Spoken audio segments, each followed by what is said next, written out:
Welcome to AskACop.live, the podcast for real conversations on law enforcement and community engagement. Join your hosts, Veteran Officer Daryl Triplett and co-host Jessica Rivera, every Thursday at 8 p.m. Eastern.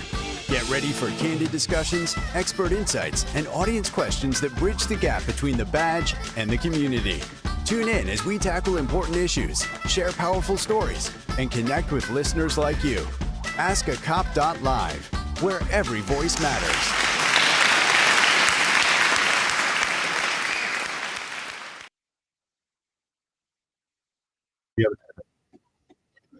All right, everybody, we are back on another episode of Ask a Cop, where we're here with your girl, Jessica Rivera and Daryl Triplett. I'm glad to be back, Jessica. It's been a tough week for me. So, how about you? How you doing? You all right? I'm doing good. I think we're all kind of hanging in there. Tomorrow's Friday, thank the Lord, and I think we may make it. I think we may make it, yeah. I know, I'm hoping. Well, it's crazy because this week, we're getting ready for the Guardians ball, and it's just been meeting after meeting after meeting after meeting with this thing, for the 501c3. But yeah, it's going pretty good. We're getting things together. Well, anyway, folks, I want to welcome everybody to Ask a Cop Show. We got an exciting topic for you today, and I'm going to let Jessica take it away. Yeah, so this week we are going to be basically addressing, we're going to be addressing the political divide between law enforcement and the communities that they are there to protect, and how to address these divisions and what we can do to mend these divisions.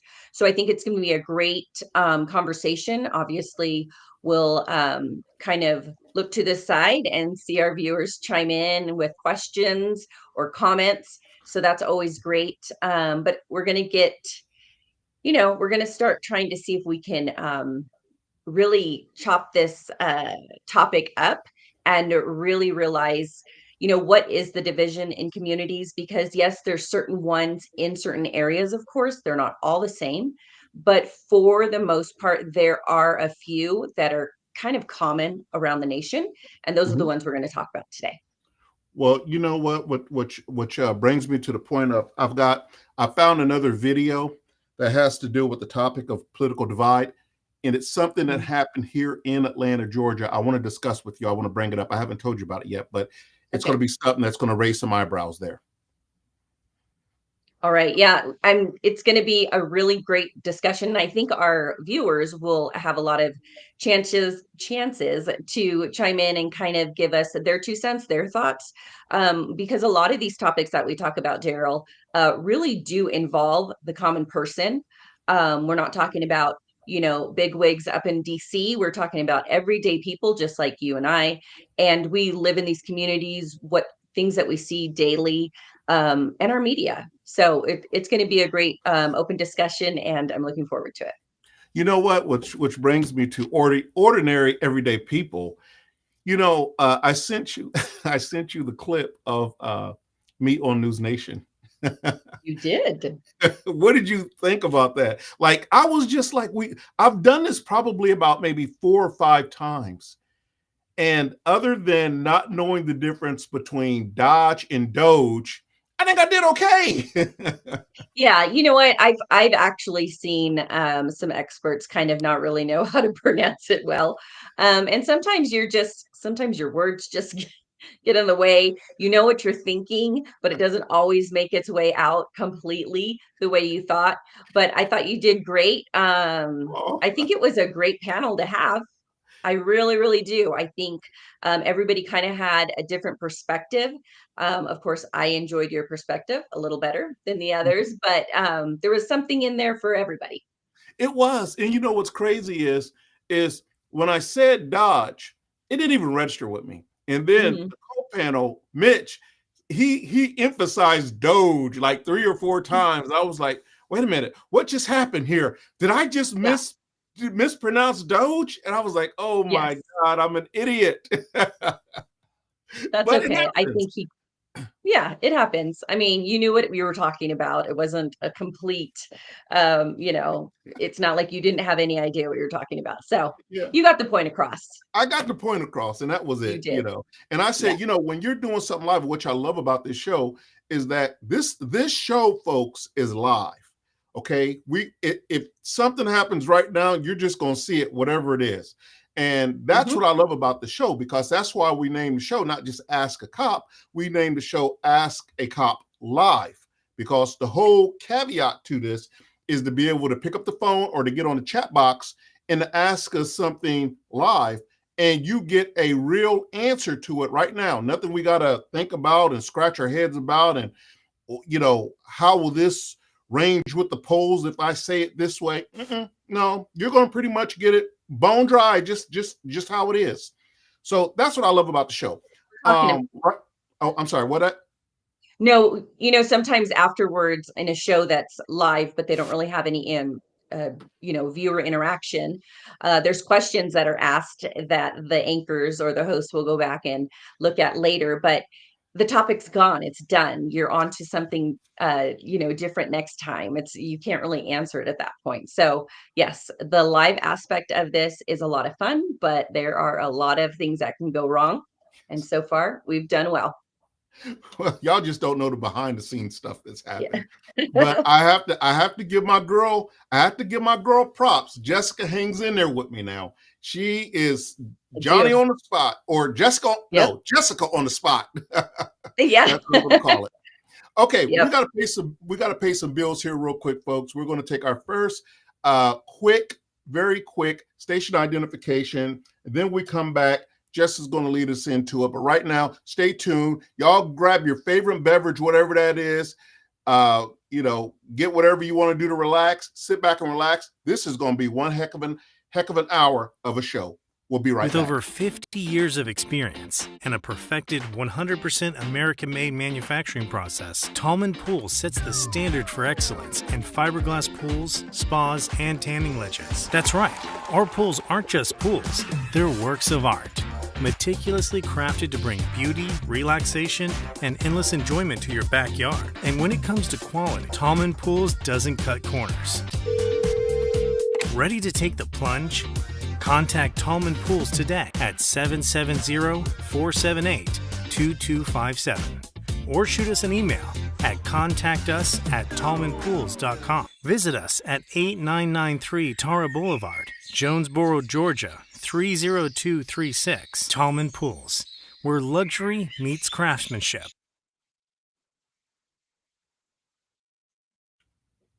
Welcome back to askacop.live. I'm here as one of your hosts, Jessica Rivera, along with my co-host, Daryl Triplett. And we're going to dive right into it. We are going to be talking about bridging the divide between law enforcement across the nation and the communities that they are, entrusted to basically protect. And those what specifically are those divisions, and then we're going to also kind of try to come up with some sort of, we're not going to obviously solve it today, but have some real talk about some realistic you know realistic things that we can go about, how we can go about things, and what things are not being done, that could be done. So are you ready, Daryl? I am ready to jump into it. And just to piggyback off what Jessica said, you guys understand this here.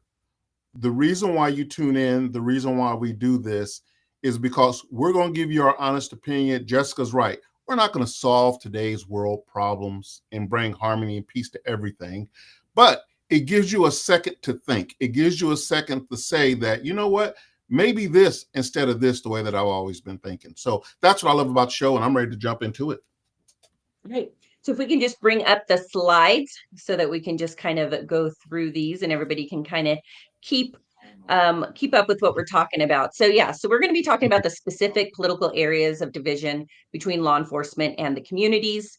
And when we talk about political hot topics, I think across the nation, there are many of them, and some are more important than others. But immigration, illegal immigration, crime, and discrimination are probably the top of the list Mhm. that people can agree on. Right.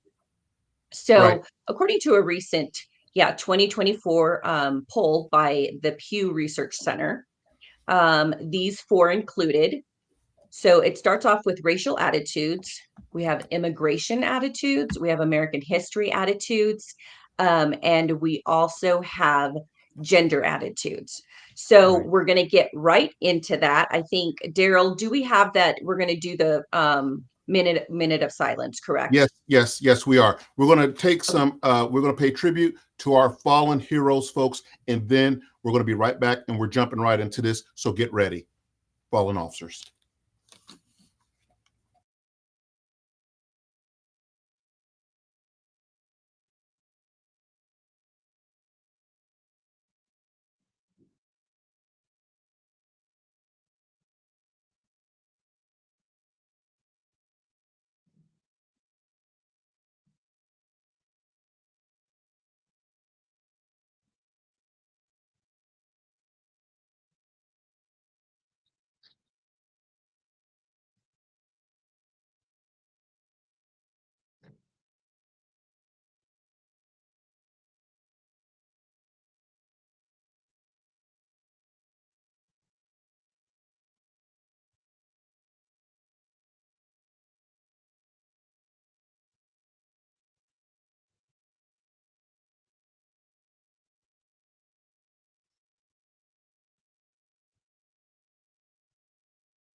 Okay, we're Okay, and back. thank you so much. We're back. Yes.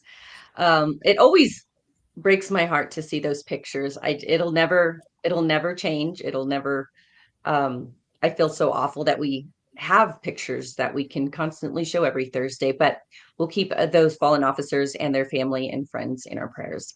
Absolutely. So let's jump right into it. There was a 2024 the research or poll done by the Research Center, and it was talking about four real common issues that really divide the law enforcement and the communities. And those were racial attitudes, immigration attitudes, America's history attitudes, and then gender attitudes. Hmm. So before we kind of dive deeper into each one of those, we're going to discuss some of the good stuff first. And when I say that, I'm talking about things that Democrats and Republicans actually really agree in. They're in agreement with when it comes to this topic. And one of those is 61% of all registered voters really actually do agree that law enforcement isn't as tough as they should be on criminals. There's that stat that they're in agreement with.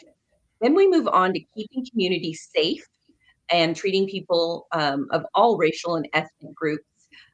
Both parties basically believe that those two um, things that I just mentioned, those are the jobs of the police officers. And I want to bring you in really quickly, Daryl, here, because obviously policing, we Hmm. know what it is. But I kind of dove a little deeper into it, and I know you would know more of the history of this and how policing in America started. But it really, interestingly enough, was Hmm. really kind of going to be um, a force. The police was going to be a force that kind of protected the community, but the community would almost not even know that they were there. They were just going to be protecting them, kind of not really involved in the community, not really being intrusive in lives, but yet they were there and the people felt protected. I feel Hmm. that that's changed over time. What do you It's say? it's just changed a tremendous amount over time. And when you're looking at the racial divide, and I've said this for forever, when I started off as a rookie cop some 30 years ago, not only the racial divide in the US, but the racial divide on the police department was that you had very little minority officers on the police department and coming through the academy at the time. Well, not so much so today. We've gotten a lot better with that, with consent degrees and all this other stuff that they put in place to sort of equal that out. But when you're talking about dividing the gap between politics, the racial tension, immigration, and attitudes and gender attitudes, the police have a whole lot to do with it. And I was surprised at those numbers, that 61% of voters say that. Did I hear you right, Jessica, Yes. when you said 61% of voters said that law enforcement should be tougher on crime? Yes. And I'll tell you, I was kind of surprised too. I was taken aback and I was like, did I read it correctly?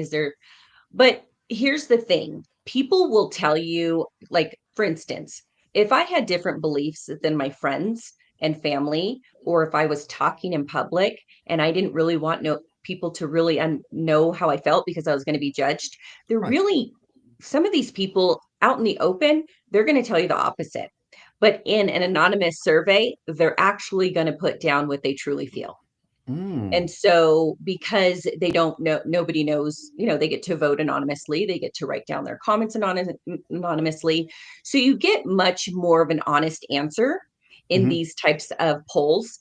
And of course, the Pew Research Center is great at doing these polls. So I think that's where that high number comes out of.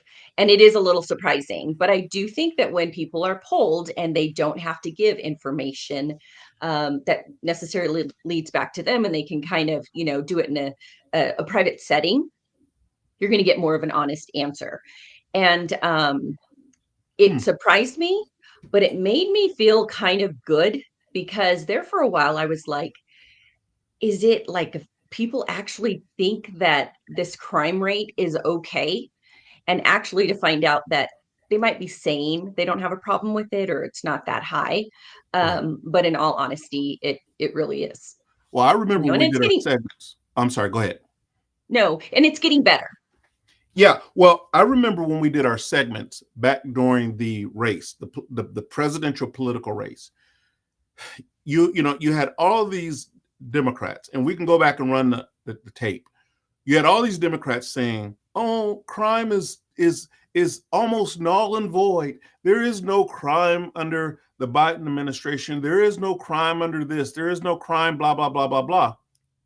And we were able to provide proof that not only was there crime, we had more crime. Crime was out of control. More officers was killed then. And I pulled up the numbers to it. More people, more homicides was on the rise on a national level is what we're talking about. So you're right. I think that when people, like much with voting, when people get in that booth themselves, they vote how they really feel versus what they may tell you outside of the booth.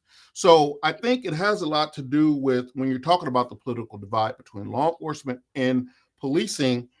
I was surprised to see the 61% number, because I honestly thought that people thought that we were probably a little too tough on criminals or whatever. But according to this poll number, it says that, we're not tough enough, Yeah. So that's interesting to see. So Yeah. It's going to be interesting. It was. Yeah. So, and then another point, and I'm going to piggyback off of what you were kind of saying, there's violent crime, and then there is the crime of drugs, right? Mm-hmm. So I feel as if over the last 3 to 5 years, you have to know somebody, or you have personally had the experience of losing somebody to an overdose, right? Somebody knows somebody who lost a child, somebody, or somebody has lost a friend. I think that it was running rampant. And I think when you really think of the crime being not tough enough on criminals and statistics, it was interesting that I actually ended up finding out that the reason why the statistics were kind of skewed when it came to overdoses and deaths across the nation, because we we're hearing about deaths all the time, these fentanyl overdoses, because what was coming over the border wasn't necessarily, it was way stronger than Right. what people thought they were buying. Right. And when they went down, when a teenager did an overdose, it went as an overdose. When in actuality, at some point, those should have started to be labeled and put under poisoning or, something different. Mhm. So when you're doing things, when it comes to numbers and how the government wants to really display what is happening, they're always going to make it look a little better for themselves. And they can categorize it the way they want. And so I found that really interesting as far as the drug overdoses, because a lot of these people weren't taking the drugs as druggies. They were actually taking the drug, which, I mean, shouldn't have been, right? But they actually were taking something that they didn't realize they were taking. And So so, in all honesty, that would have been a poisoning or, whatever the situation was, but just an overdose as if they were people who did drugs all the time. So it really did skew a lot of the numbers for the drug problem we were having in the country not too long ago. and one of the things that you're saying is very true, which I don't know if you know this or not, but like I know here in Georgia, for that specific reason, we have what we call an amnesty program, to where if you and your friends doing fentanyl and he or she overdoses and you call 911 and the cops come, you can't be charged with those drugs.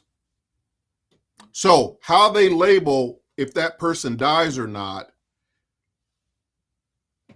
could be any which way we go, because you have amnesty, because they don't know at the time, because we're not doctors.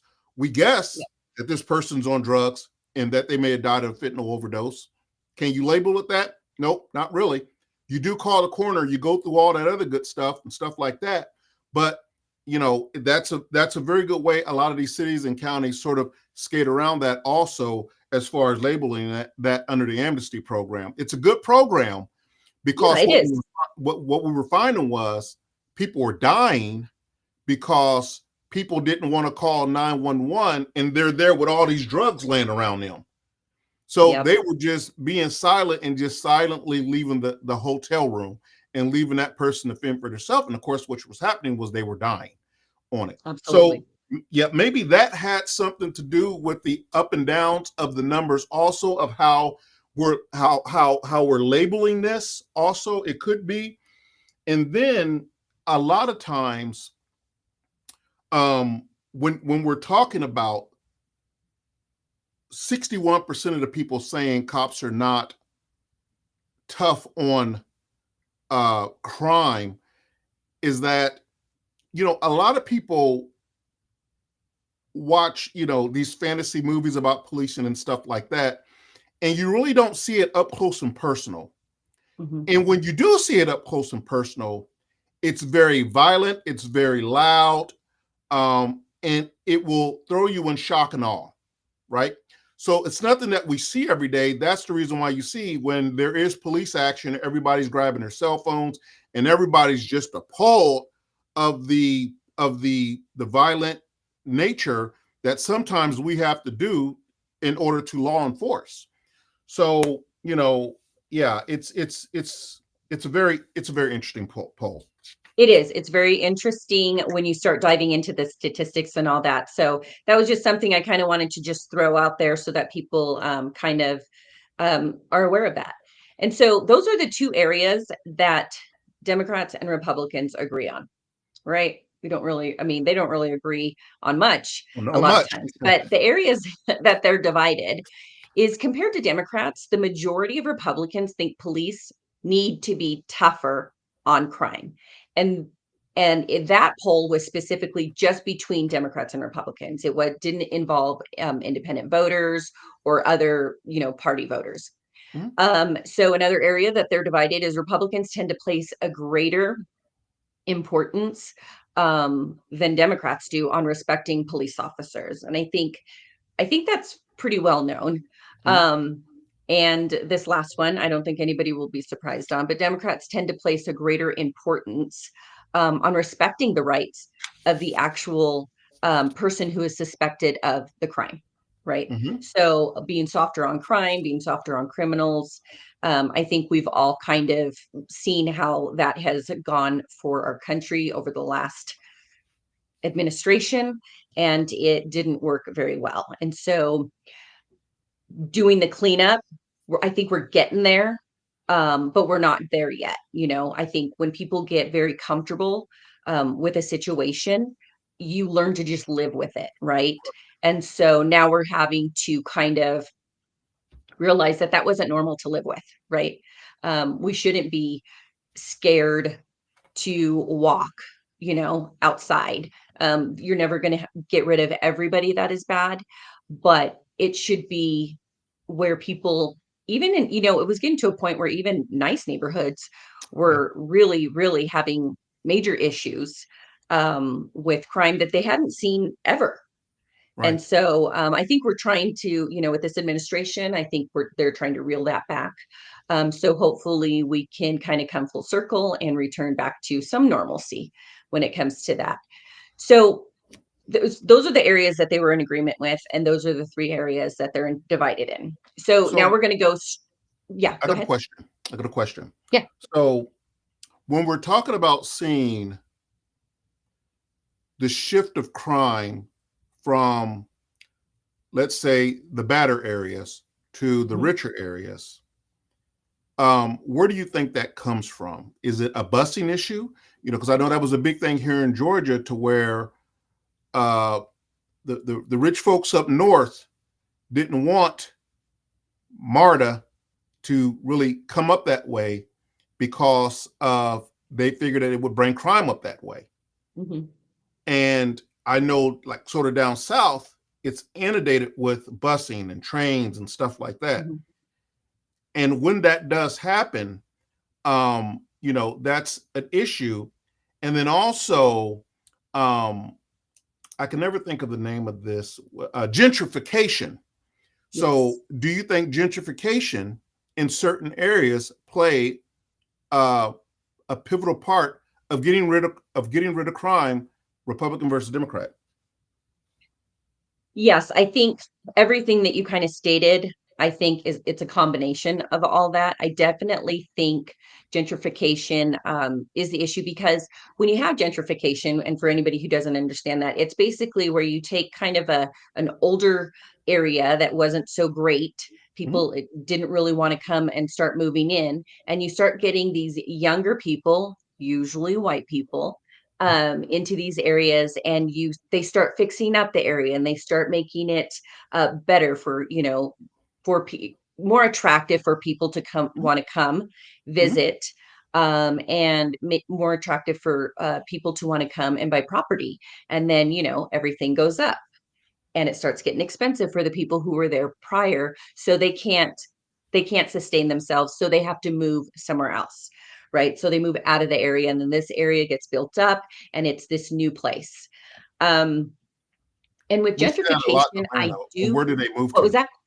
I said Huh? we see that a lot in Atlanta, and is that why we're seeing a shift of Yeah, crime going from here to there? Could that be?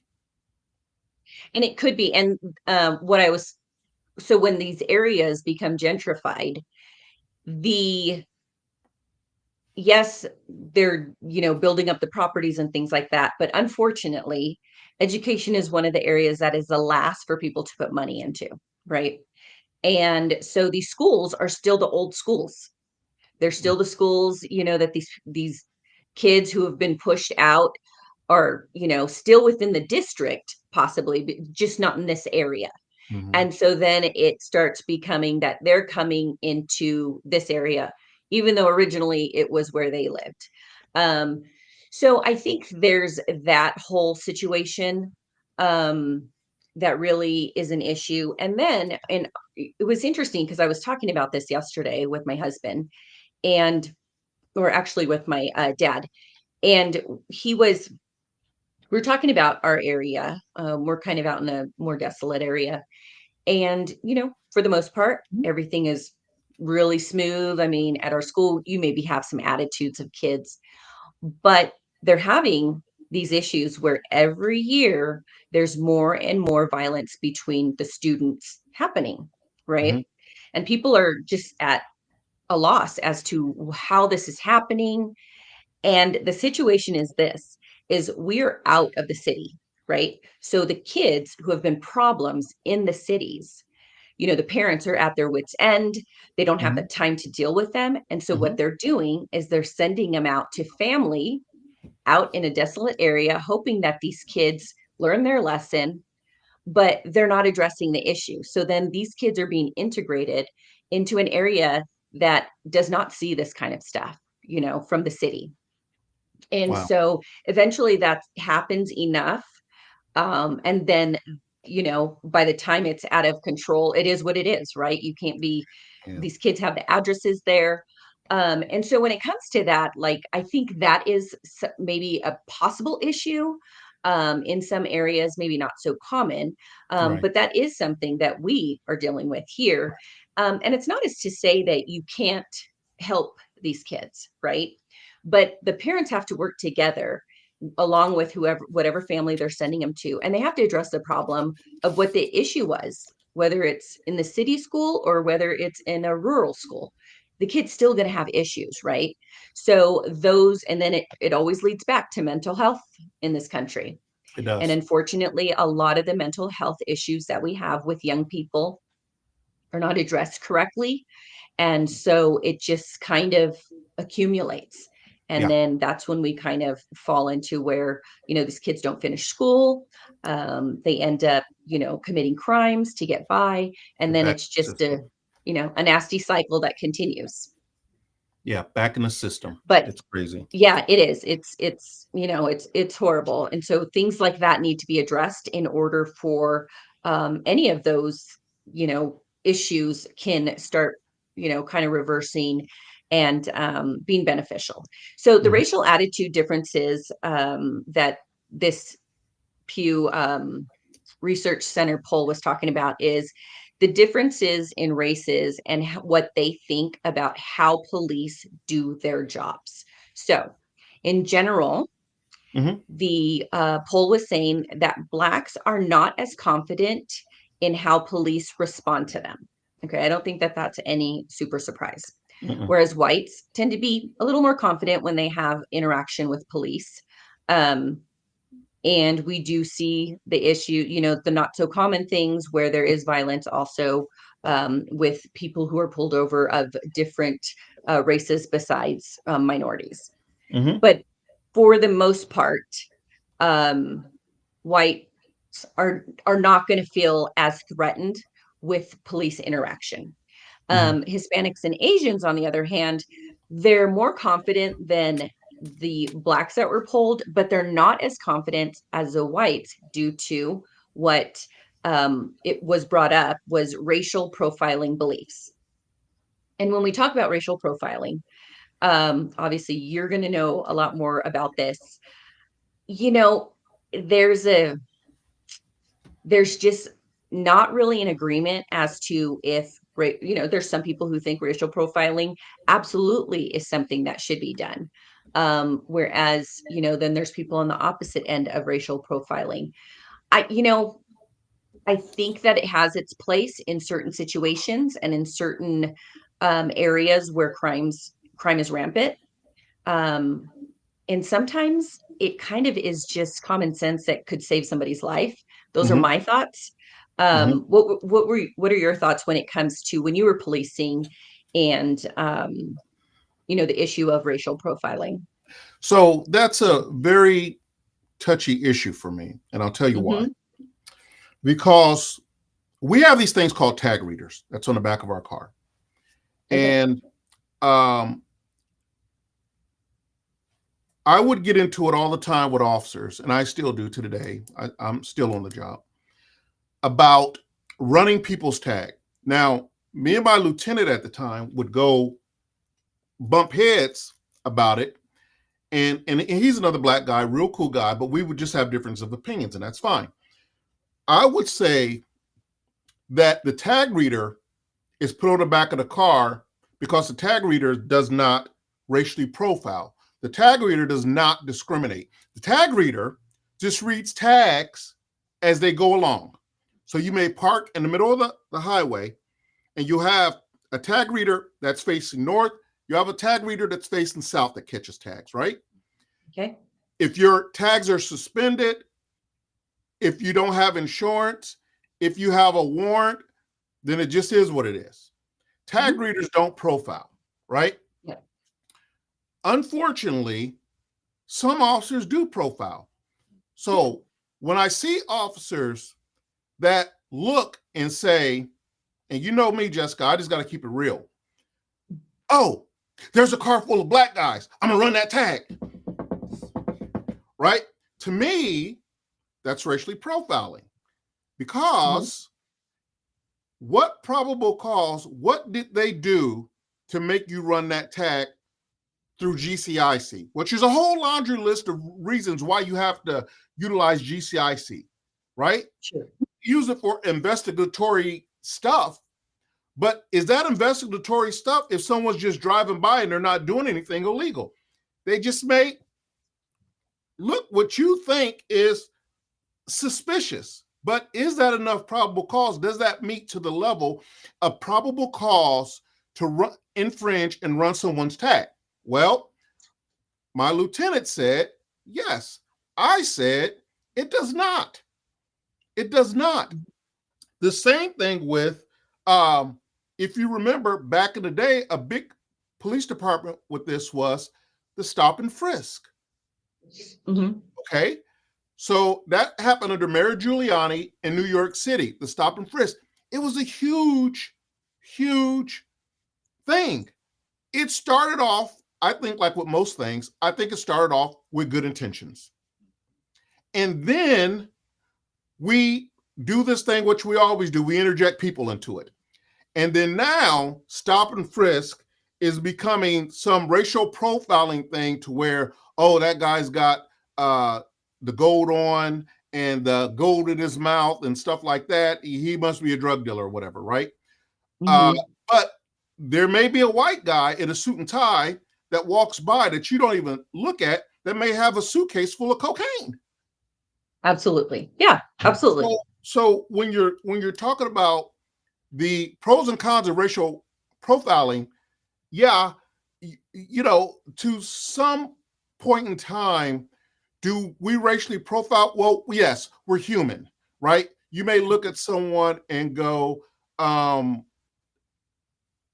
okay, yeah, you may look at someone and go, you know, hey, that guy's hanging out by the ATM machine, and you know, I'm not comfortable going up to them. Is that racially profiling if he's a black guy or if he's a white guy? Because I've been to the ATM machine and I've seen some sketchy white people, and I'm like, no, I'm good. I'll wait. You know. and then that's where I say that, of course, I think racial profiling is not good. I'm not for it. Right. That's not, you know, when we're talking about this.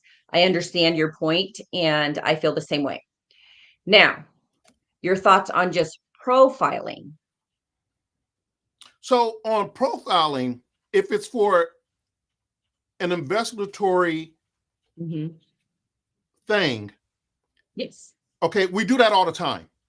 Yeah. For example, rapist, child molesters, kidnappers. We look at their profile.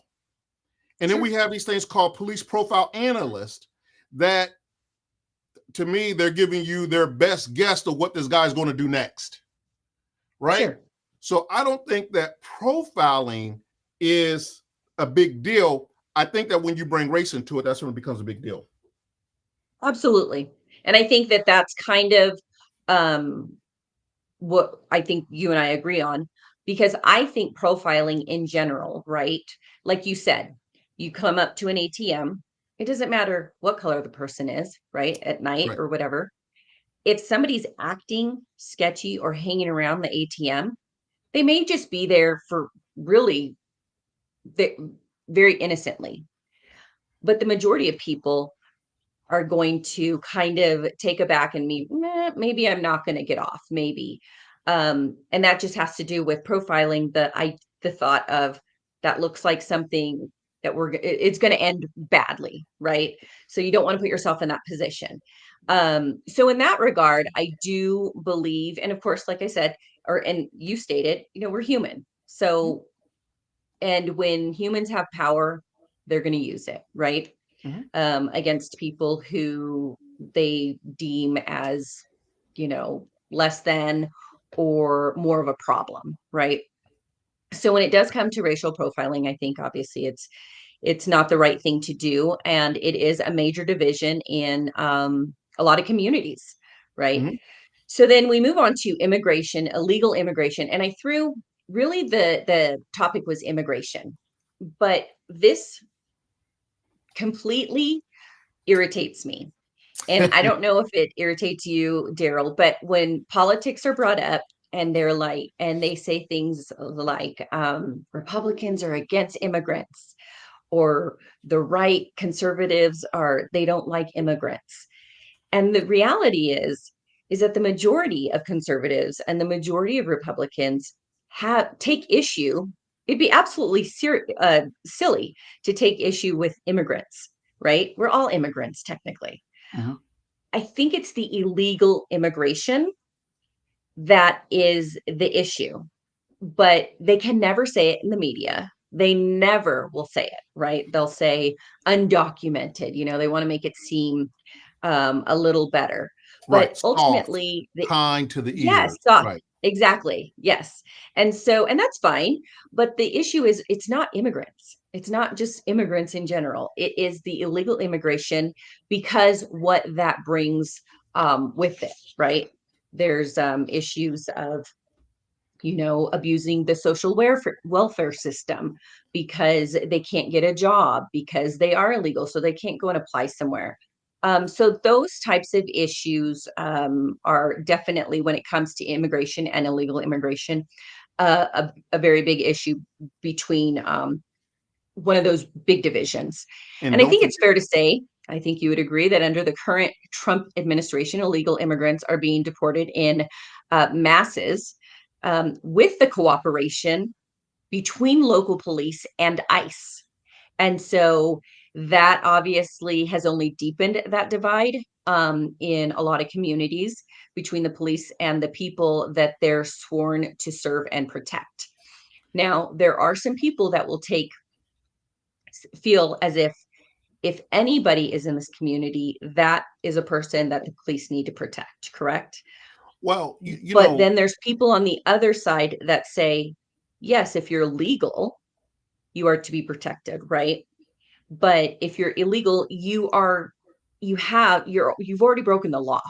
So there's an issue there. And I think that's where a lot of people, and I think right now across the country, there is a huge disagreement with. What say you, Daryl? So, yeah. So when we're talking about the immigration portion, and I think it's right, there's a difference between immigrants and then illegal immigrants. The illegal immigrants that come over illegally, they are a burden on our already burdened system. Okay. We haven't seen a deficit in this country since I don't know when. So, and then you have a lot of illegals that come over here that they apply for and get money from our government, and we have our veterans sleeping under a bridge, where that monies could have went to sheltering them, feeding them, medications, mental status for them, all types of other stuff. Secondly, when you're dealing with illegal immigrants, we have, and I've said this through the election, and I'll continue to say it, America has enough crime and drugs to last us forever. We don't need nobody else bringing it in here. So at some point in time, we have to control our borders, or we're going to continue to keep getting what we're getting.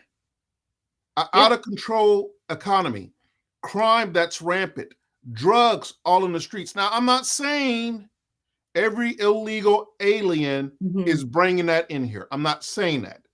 But what I am saying is America has enough problems of our own, and we don't need no outside interference to help us out with that.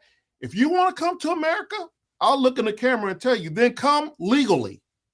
Yeah. Come legally. Now, what that looks like, you'll have to figure that out. But it does put a bearing on our system when we're doing it. It puts a bearing on our military. It puts a bearing on our police force. And these are taxpayers' dollars that are going to this. And we wonder why we're in the red all the time. And thank God, and I'm sorry to say this, some of you may be upset with me, but thank God for Doge, who's uncovering all of this mess. Yes. Now, I got it right this time, right? You did. God, right? Thank God for Doge, who's uncovering all this mess. You wonder why our taxes are so high. You wonder why our economy is off base. You wonder why we're in the red in the United States. Well, when you got 52,000 buildings in the U.S. that we're paying, taxpayers are paying rent on, that are sitting empty, and you got, I'm not ripping on anybody, any race, anything like that, but when we're paying for sex gender changes out the country, binary language for out the country, millions and millions and millions of dollars is going to out the country to pay for this stuff for binary language. How does that help the United States of America? Please explain that to me. And to be honest, when all of that stuff came out and people were like, I can't believe that we're funding, PBS or children's cartoons in Afghanistan or whatever. And to me, I honestly just believe that those programs don't really exist, right? I feel it's a way to move money around. Absolutely. And this is the way they do it, right? We found out that they make these silly, programs up, and it's a way for them to funnel money. And I think that those days are probably gone, hopefully. Because I think it really, what Doge did is really open America's eyes, whether you liked what they were doing or not. Right. You cannot deny that they opened your eyes as to what was happening with this money that supposedly, we didn't have, but yet we're spending it everywhere and people are pocket eating it. And there's no accountability for it. Nothing. Absolutely at all. And so you're very right. And that is very, very true. When you wonder why we're in a deficit all the time and the economy has gone to HE double hockey sticks, right? Yeah. Because of this stuff here. This is, listen, I am 100% in support of Doge. That's number one. I am an independent voter, but I will tell you this here. They asked me on News Nation of what I thought about Trump's 100 days into office. And I said that we didn't get into this mess in 100 days. No. So to me, in the interest of fairness, because I want to be fair and give the man a chance to do his job, we didn't get in this mess in 100 days. Why in the heck would you think we would be out of it in 100 days? That's ridiculous. Yep. It's ridiculous. So I said, we got to give the man time. Listen, in the first 100 days, I tell you what he has done. He signed over 175 executive orders, more orders than any president in the United States have ever signed, including Roosevelt. I think he signed 99 for his first 100 days. And he's making sweeping changes on there. So I say, I'm going to sit back and let's see where this goes. Because we need a president who is willing to get in there and shake things up. America has always been last, and then I'm going to get off my soapbox because I know we got to go on. America has always been last in foreign trade, foreign policy, everything. And now for once, it seems like we're able, for once in our freaking life able to hold our head up high and to be proud of something. So that's my soapbox. Yeah. And I'm sorry if y'all don't agree with me, but it is what it is. That's okay. I'm going to kind of just piggyback on that really quickly because I thought it was very interesting. I always think it's interesting when other countries want to tell the US what to do, that we shouldn't have borders, we should accept everybody, yada, yada, yada, right? And I used to work with a girl, very quickly, I'll tell you this story. I used to work with a girl, master's in oceanography, very, very bright girl, woman, I should say. And her husband was a chef. So they wanted to move to Canada because he wanted to work at a specific place under a specific, I guess, sous chef or whatever it was. And so he did his application and they accepted it because the place where he wanted to work was willing to say, yes, he has a job if he comes over here. Mhm. So they thought that that was it. They were so excited. Well, then they said, your wife also needs to put an application in. And so she put her application in. They never thought anything of it other than, okay, well, Canada, wrote back and was like, sorry, but we don't really have any jobs here for somebody in oceanography. And Mhm. they denied the application. Mhm. So it's very interesting that other places are allowed to have their proper ways of coming into their country. And I don't blame them. I think everybody should.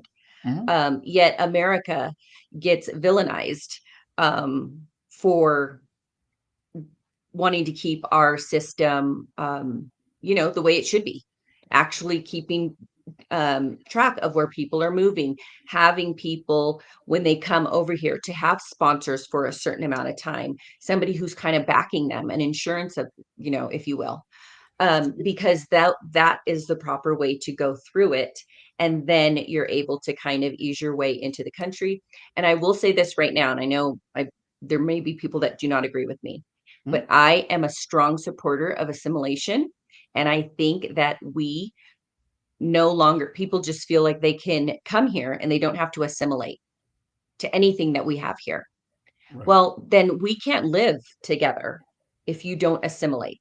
If Mhm. I moved to your country, wherever you're from, and that's where I wanted to make my new home, Mhm.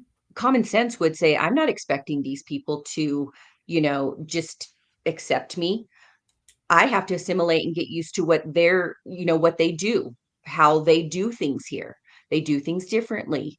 When you come into somebody's home, you don't just barge in there and tell them you're going to, take over the cooking and you're going to take over this and you're going to throw out all of their stuff and you're going to put your own stuff in. It's disrespectful, It doesn't work that way. plain and simple. Yeah. And It so doesn't those work. are my thoughts as far as when it comes to immigration and things like that. I think the assimilation part has been gone for a long time. And I think that is a huge issue with also what we're talking about, law enforcement and those divisions between the communities. Because if people don't want to assimilate and they don't want to respect authority and the way we do our policing here, that's an issue. And It we've is. seen it. We've seen it play out. And we So, have viewers from all over the globe that watch our show. And mhm, no slight to them whatsoever. Absolutely no slight to them. We love you guys 100%. No yes. slight whatsoever. But we have a very serious problem in the United States of America. In order to address anything, I believe it's sort of like a relationship. If you can't come back to ground zero and say, okay, we're screwed up. Okay, no doubt about it. Let's go back to ground zero, see what's wrong, and let's rebuild from there. And maybe we built something stronger. Well, there's people that got a problem with that. But all during this time, everybody's constantly complaining about crime. The price of bananas going up, the price of bread going up, and all this other stuff. All of this stuff is directly effect of the economy. Mhm. All of this is dollars and cents. So look at it like a business. That's how I do. I look at it like a Yeah. business, right? Yeah. So if I want to trim the fat on the business, and I know I'm about to get off my soapbox again, Jessica. No, it's okay. That's what this is about, us talking. If I want to trim and streamline my business, to have a stronger bottom line, then I've got to cut the fat from somewhere. So if we're looking at federal jobs that have been made up and you've been riding the coattail for 30 years on this job, just because you've been riding the coattail for 30 years don't make it right. I'm looking in the camera and telling you. And I've got people who work for the federal government in my family. So on things like that, I have a say-so in that because I'm a taxpayer. You have a say-so in that out there because you're a taxpayer. So if Doge come in there and say, oh, well, you haven't been to work in 239 days, and what exactly have you done? That's a legitimate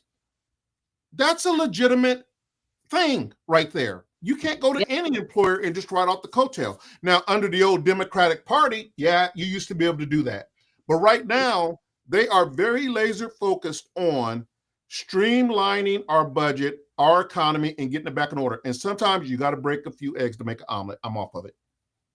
Yeah, and people don't realize with these tariffs and this negotiation between these countries and us really getting good deals, kind of coming to the table and looking at some of that stuff that hasn't worked for us and trying to renegotiate for America so that we kind of are not completely being, taken advantage of.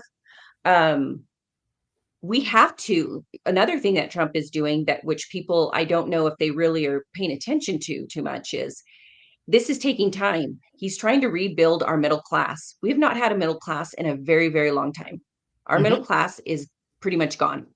And so what he's trying to do is get that middle class back to America.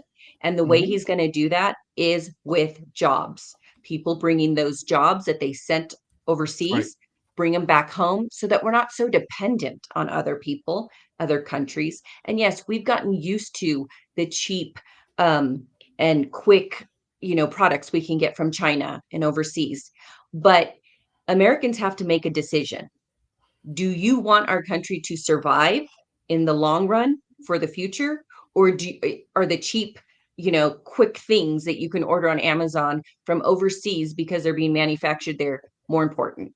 And I think at some point we really, really have to have a real discussion about that and decide what's more important to us. And to me, I think jobs for Americans, middle-class Americans, I think that that in the long run, it's going to be a lot better, especially for our future, our children.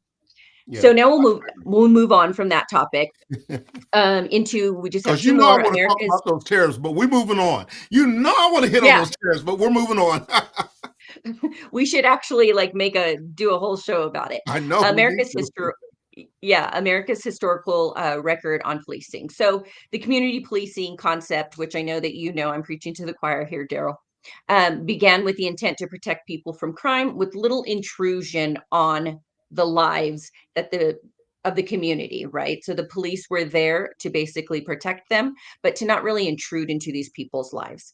In order for it to work, though, there had to be cooperation and integration between the police and the communities, meaning that police and the community have an understanding that they're on the same team to prevent crime. And this can only happen with police being involved in the community and building relationships with the people that they are there to protect, which I know we have talked about many times, getting into those communities and really, really kind of reestablishing those relationships and to make it very, very well known that they are all, the community and the police are on the same team. It's not, it shouldn't be, police versus the community. And I think that's what we have right now. And my point, that I'm going into, but over time, police and community have lost all that trust. So it's more of a police versus community concept. And that started, unfortunately, around the civil rights era. And it only was inflamed in the 60s and 70s with the attitudes of the generation then of kind of rebelling against authority. And so I think that's kind of when it started to kind of diminish, that divide started. And then there's gender attitudes, right? Historically, men have been harder to police than women. But in recent years, women have become just as difficult, if not more difficult. And that's due to the drug issue that we had and the, mental illness that is not being addressed, or people are not being able to get help for. Right. So So, go ahead. no, go ahead. Go ahead. Finish your thought. Oh, I got okay. one in my And so, mind. according to reports, minority women say that they tend to experience more force from officers than other women. I tend to agree with that. I mean, I guess not to say I agree with it. Seeing that statistic does not surprise me, right? Mhm. I could believe it. Here is the question though. What are you doing? What are your actions in the situation, right? Sure, there's going to be those that maybe something unfortunate, happened, and it really was not necessary. But in most situations with the younger generation, and I think that this is for any color, Mhm. they have some of the worst attitudes when it comes to authority. And when you come out swinging like that, you're not going to it's not going to end well for you. Right. And we see that, right? So you're going to resist arrest as a woman. They're going to treat you like you're resisting arrest, right? They're not going to really think much that just because you're a woman. When people are on drugs, they are very strong, Mhm. you know? Um, so I think gender attitudes have really, really changed over the years. And I think women are just as bad and commit just as much crime, if not more, than men. And that's not really how it started, but there is that divide. I think, many women say they don't feel very comfortable with the police in their community. And so all these divisions, all of these little areas have just really created this huge, huge chasm between the community and police. And so we have to learn, we know where these divisions are, and so we have to try and figure out what is going to start mending, and so that we can come closer and closer together. And I know we hear about it all the time. I know I hear about it, in my local news, but what's really happening out there? Are people really doing the footwork, right? Are they really getting in there? Personally, I think today's youth, especially male minorities, need to be taught how to safely interact with the police. I think they need a lot of socialization. I think all of the younger generation need a lot of socialization. I don't think they have it like generations before. Um, and so I think when it comes to the police, that's just one area that should actually be targeted, because these interactions with police and the younger generation is just pretty dangerous. Well, it doesn't help when you have parents that say, you fight the police. If the police come up to you, you fight the police. I don't care. You fight the police, right? It doesn't help when we have that type of mentality from the parent either. Yeah. Secondly, I will tell you this here. I live in probably one of the most racist counties that used to be one of the most racist counties in the state of Georgia, in Forsyth County. Now, Okay. I have 10 children who look just like me. Some have dreads, some have the shorter haircut, goatee, stuff like that. And I can tell you now that we've been here 15, 16 years. We've never had any problems, right? Mhm. I will tell you this also. I teach my kids and I drill into my kids that if confronted by the police, shut your mouth and Mhm. do what he or she says. I don't care what they say or do, because Mhm. I need you alive for anything else that comes after that. Mhm. So if we're going to file a complaint, I need you alive. If we're going to sue them, I need you alive. If we're going to whatever, I need you alive. I teach my kids, if confronted, even if the police officer or the deputy or whatever he is a total a-hole, Mhm. exercise some restraint, shut your mouth, lock it Mhm. if you have to, and throw away the key. Shut up, do what he says or she says, get through it, and then we'll handle the rest with a complaint process or whatever. Mm-hmm. So everybody always asks me, they go, well, why do you live in Forsyth County? Forsyth County killed all these black people back in the day, and they did this and they did that, and they buried the town underwater and all this other stuff. And I simply say this. There is a point in time in Atlanta where they did exactly the same thing that they did in Forsyth County. Mm-hmm. So it's not a jurisdiction. It's not a geographical thing. It's a people thing. Mm-hmm. Now, those people have died and gone on, and now their kids are here, and their kids think a lot more in a different way than what their parents thought at the time. And now Forsyth County, you're getting a lot of people, mixed people, of good people that live out here now. And like I said, I've been out here 15 years, never had no problems. But if we just teach our kids to shut up, I don't care. Listen, it's a thing called, first off, respecting your elders, respecting authority. Okay. Yeah. If they're wrong, then there's a way that we can deal with that. Okay. But you mouthing off, telling them that I'm not putting my hands behind my back, I'm not doing this, I'm not doing that, blah, blah, blah, and you beating your gums, you're not going to win this fight. This next video I want you to see happened here in Atlanta. And I've talked about this before, and we're going to watch it now. And so get ready to cue the next the news clipping video that's coming up here in just a second. And then Jessica, you and I will talk about it. I know we got to go in just a second, but this is a very important clip. And then I want your feedback after this clip. Roll the video. Okay. The Georgia Bureau of Investigation wrapping up its investigation into the deadly police shooting of Rayshard Brooks, the father of 4 gunned down back in June, sparking months of unrest in the city and other cities, and the resignation of Atlanta's police chief. Our Deborah Tuff has the details now. The findings come months after Fulton County DA Paul Howard charged the 2 officers, one of them with murder. Here's what we know.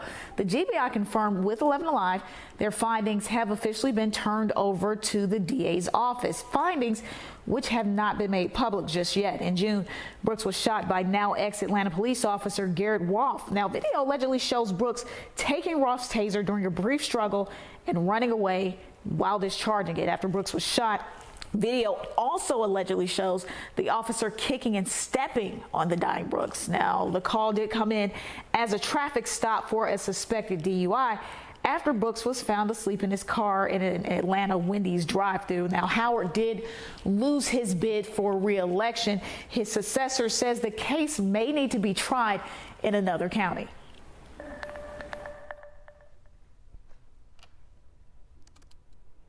Rayshard. Okay, you can stop it. What do you think? So I do remember this. First off, are you familiar with this case? Yes, it happened back in 2020, around the time of the, infamous pandemic. So yes, I recall it being very, very publicized. And I recall seeing that video numerous times. And it's a very sad thing, I think, when anybody loses their life, right? Anybody's put in that position to have to make that decision. But had it not, I think obviously everything ended up being a, just completely domino effect. And that's what ended up happening. He ended up getting killed. But when it started off, there was time to make better decisions, to not have it have to end like that. Right. And I'm going to say this here. It was a very hot time in Atlanta at the time. And folks, I got to tell you the truth. I got to say the truth. The good, the bad, and the ugly. First off, he's driving drunk. That's number one. First off, you're driving drunk, you fall asleep in the Wendy's parking lot. Secondly, when the officer got there, I watched the video several times, very slow and all different types of angles and stuff like that. You can see it right there on the body camera. The officers were not mean to him. They were not disrespectful to him. They were not anything, right? Matter of fact, they were overly nice, because I don't know if I'd have been that patient with them, right? He was fine. He did all the field sobriety stuff. He was fine until the officer said, "You're under arrest."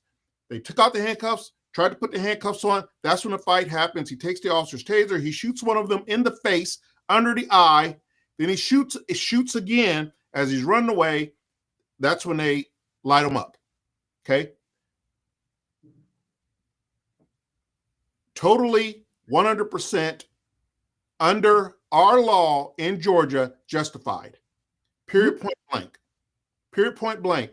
If you don't agree with me, I don't know what to tell you, but I'm telling you what the law says.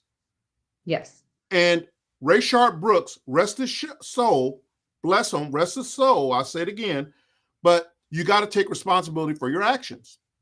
And when we don't teach our kids and our adults to take responsibility for their actions, these are the type of things that happen. You cannot expect Officer Roth or any other police officer out there to give their life because you want to act a fool. And that's all this comes down to. So we have to either, listen, you either want law and order or you don't want law and order. It's just that simple. There's no two, because people say, well, they could have just let him go. They could have just let him go and drive on home. Well, when he hits a family of 5 coming home from church and kills them, then what? Then where's the police? Why wasn't y'all doing y'all job? So there is no two. Either we want law and order or we don't want law and order. So where the political divide comes in at, then you have Paul Howard, who's running for re-election, who puts pressure on the mayor, Keisha Lance Bottoms at the time, who's now, I hear, running for governor, to put pressure on her, to put pressure on the police chief to fire this guy. And they buckled to the pressure and they fired this guy. No investigation, no nothing, just the outcry of the citizens. And that's not the way it goes. No. That ain't the way it goes.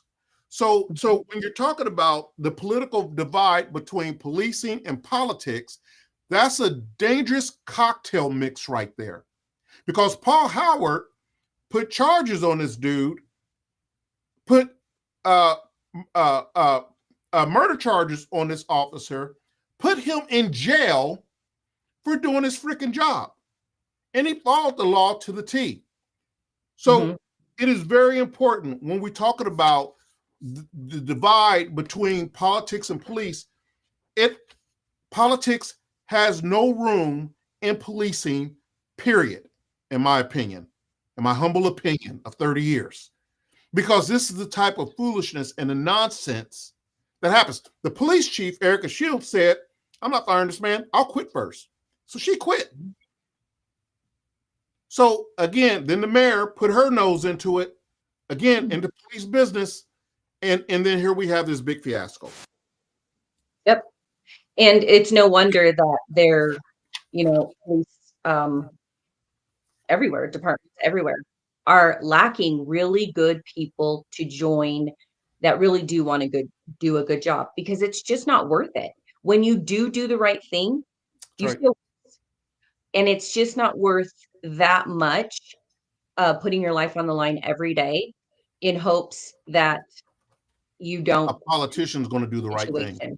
Right. Yeah. And they obviously, in that situation, they turned it into a racial issue because the officer was white and the victim was you want to hear something funny? What the public doesn't know is over, I don't remember how many percentage, but it was a high number of percentage Black, white, Spanish APD officers walked off the job when that happened, when they fired Roth and they jailed him. They walked off the job to so much they had to call other police departments around the surrounding areas to come and help them answer 911 calls. And you know what most of those police departments told them? "We see how you did your people. Yeah. Why would we ever send our officers down there to help out Atlanta?" Never. Yeah. So Atlanta is in a lot better place now. Mhm. Atlanta now Atlanta is a good police department. Atlanta has a fine police department. It really does. Now they have a great chief of police. They've always had pretty decent chiefs of police, and they pretty much know their stuff there at APD. But this is what I'm saying. When you inject politics into policing, these are no matter what kind of chief you got, but the chief is just an employee like everybody else. When you inject politics into policing, it's a recipe for disaster. Yeah. And, you know, in America, obviously, we're a melting pot of people. The chances of one, you know, in a situation, a confrontation of somebody being one color and the other person being another color is pretty high. We don't all look alike. We don't all come from the same backgrounds. We're very diverse here. That's right. And so I think we need to start reeling back that, and I'm gonna be honest when I say this, the media is largely to blame for a lot of this. I noticed, and I was really proud of us for doing this the last time. The last show we did that story of the stabbing of the Metcalf kid. Not once did we talk about him being white and the stabber, or the other guy, the other kid, 17-year-old, being black. Right. And I felt as if that's how it should be. It should just be the actions. Let's leave all of the other stuff alone, unless the person comes out and says, I did it because of this reason. Then, of course, okay, it came out of their mouth. But let's not jump to conclusions. It could just be people didn't get along, right? And they're different colors. You know, it's not always, there is not always a race issue. People have to take responsibility for their actions. And sometimes you have to admit that you're wrong and walk away. That's right. Or take the consequence, right?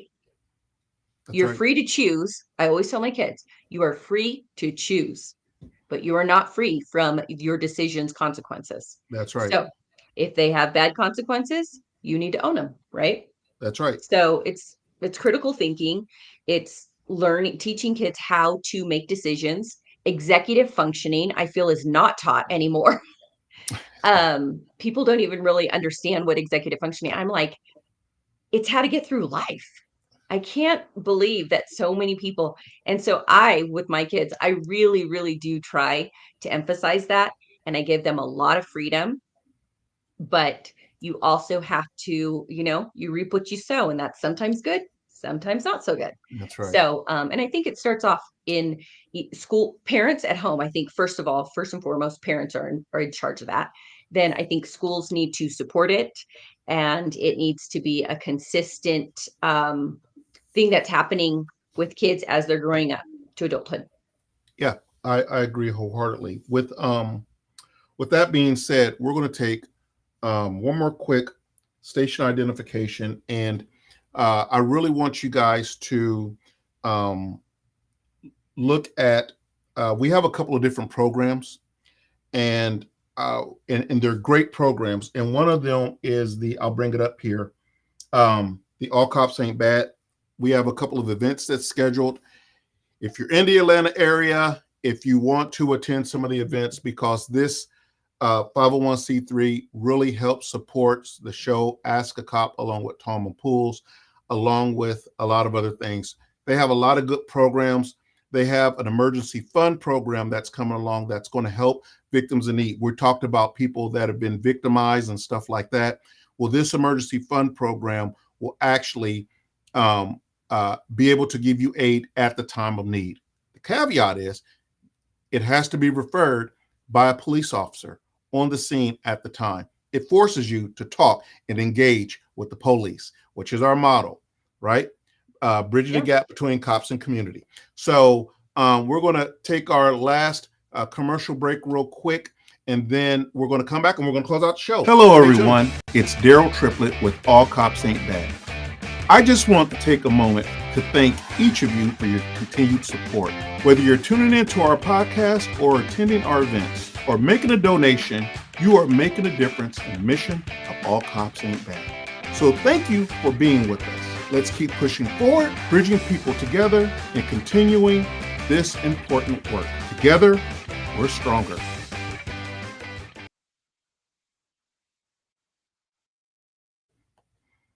Okay, folks. Well, we've come to another end of the Ask a Cop.live show, and I'm your boy, Daryl Triplett. I'm Jessica Rivera, and another show down. We'll have Another to show prepare down, for next many more to week's show. come. Yeah, exactly. So we made it through this week's show. It was a great conversation. Obviously, we went over time, as we always do. Okay. And we appreciate everybody chiming in. Yep. And we will see you next Thursday at 8 o'clock sharp. Until then, love each other, people. Take care of yourself. We are out. Bye.